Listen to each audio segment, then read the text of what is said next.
Hello and welcome back to the Thinking Progressive podcast. I'm your host, Ron Rivers, and in this episode, we're going to be talking about why every progressive should beware the moderate. If you're involved with any statewide progressive group's Facebook page, it's pretty easy to spot the moderate. 6 months ago, they were demanding blue no matter who and touting their brand of corporate candidate with much pride. Biden, Buttigieg, Klobuchar, Booker, the faces change, but the agenda remains the same. Today, with Bernie Sanders in a clear lead, you can spot them talking about electability, how Bernie Sanders is not a candidate to beat Donald Trump. We know that they don't actually research their claims, because if they did, they would know that the candidate polling highest to beat Trump is the same one that they oppose. Their objective seems to be a crusade against language, specifically socialist and communist, without actually understanding what these modes of production are and why Bernie Sanders is neither. We're going to explore why the ideology of moderate, or centrism, is false and threatens the United States just as much as the hardcore Trump Republican. Thank you for listening to the Thinking Progressive podcast. One of the most significant barriers to progressive change in America is the moderate, also known as the centrist. While the labels are different, the agenda stays the same. The moderate seeks to maintain existing power structures and, in doing so, chooses to support oligarchy. It is a political philosophy that ignores the reality of our circumstances and perpetuates inequity. Like any political ideology, the moderate comes in many forms. Some benefit directly from the existing legal, economic, and political structures. They may have inherited their wealth, earned it through a combination of effort and luck, or benefit from intangible aspects such as race or religion. For them, any change is a threat to their power and position within the universe. So it's for these reasons that they seek to maintain the status quo. There is the generational moderate. She thinks Donald Trump is an unqualified and unfit president, but to her, the fast pace of change is a threat. As a hardworking single mother, she built a career for herself during the 80s and 90s, a time when being a professional woman was even more challenging than today.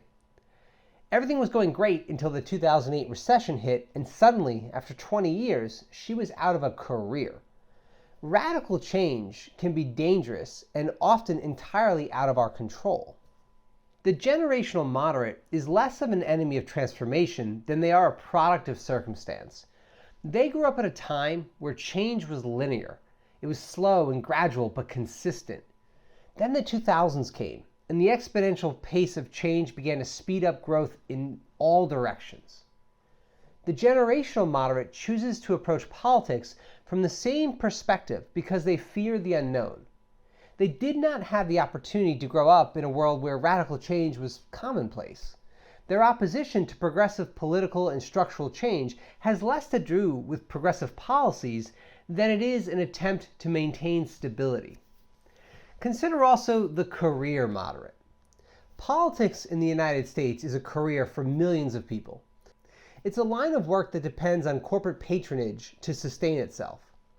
Some may have joined the process intending to become wealthy, while others may have entered politics to make a difference.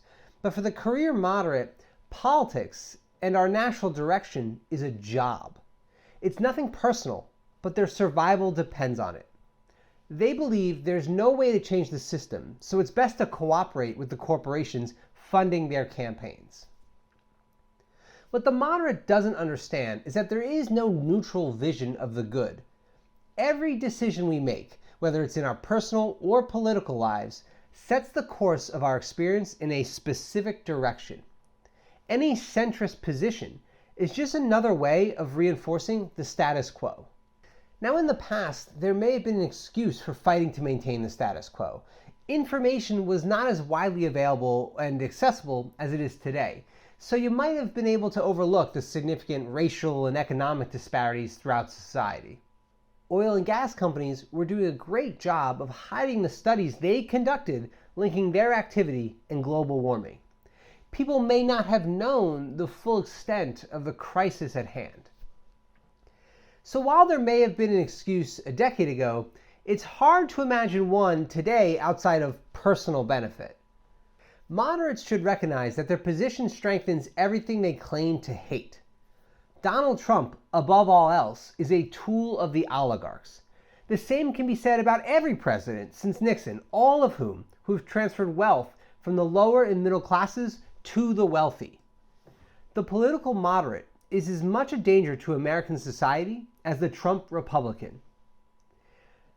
In 1963, Dr. Martin Luther King Jr. penned his Letter from a Birmingham Jail, where he wrote, "I must confess that over the past few years I have been gravely disappointed with the white moderate.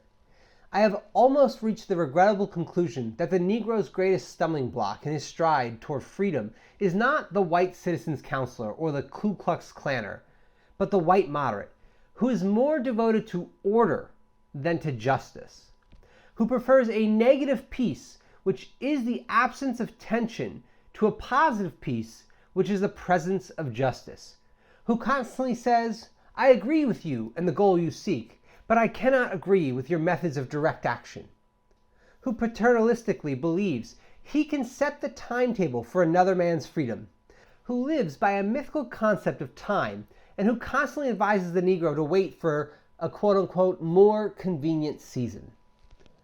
Shallow understanding from people of goodwill is more frustrating than absolute misunderstanding from people of ill will.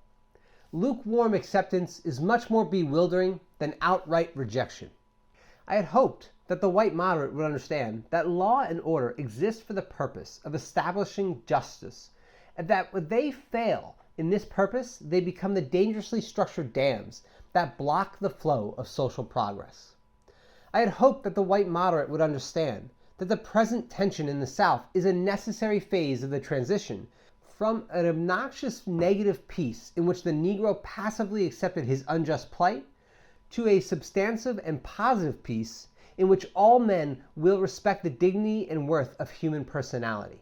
Actually, we who engage in nonviolent direct action are not the creators of tension. We merely bring to the surface the hidden tension that is already alive.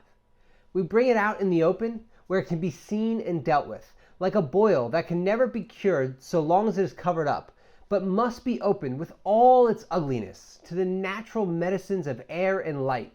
Injustice must be exposed with all the tension its exposure creates, to the light of human conscience and the air of national opinion before it can be cured. It is a statement that echoes more accurate today than ever before. The irony of our circumstances is that the moderate can never be satisfied. There will never be a return to the way things were.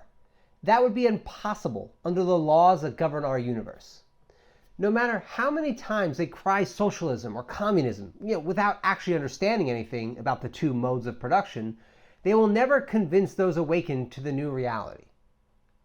Moderates should ask themselves exactly what is it they want to preserve. Is it the gross wealth inequity? Or is it the stagnant wages despite record corporate profits? Do they prefer a slow approach to the climate crisis, one that has no possible way of meeting the recommendations put forth by the overwhelming majority of climate scientists? Perhaps they like being the only industrial nation on the planet with a for-profit healthcare system that leaves millions of Americans uninsured and underinsured, and millions more bankrupt due to medical debt. It's a list that could extend into another episode on its own, one that is readily available to any American seeking to learn about it. Here we see in plain sight the primary reason to reject centrism in 2020. The ideology offers no pathway to progress in our current circumstances, no hope of avoiding the crisis on the horizon. They care not about racial equity and systemic inequality, seeking only to preserve their way of life. Whether through selfishness, ignorance, or apathy, the moderate offers no alternative vision of the future. Beware of the moderate in 2020 and beyond. Their political ideologies are as significant a threat to the United States as the hardcore Trump Republican. By attempting to reject change at the pace it is occurring, they are helping ill actors across the United States lead us towards a dystopia. We have two choices in our upcoming election: progress or regression. Neutrality is a false ideal that will lead to ruin.